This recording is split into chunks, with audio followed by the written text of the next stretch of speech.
si akhir mata membaca surat udah kirimkan.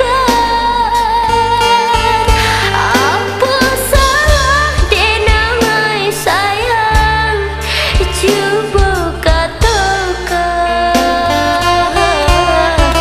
kehadiran aku dalam bercinta.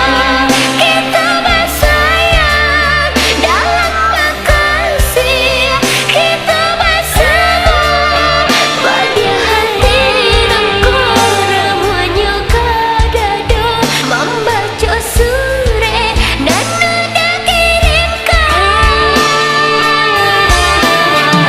Udah dirantau, nenek di kampung, biar jarak dan memisahkan, tapi hati denai hanya untuk Auda, hanya untuk Auda sayang. Assalamualaikum Anissa.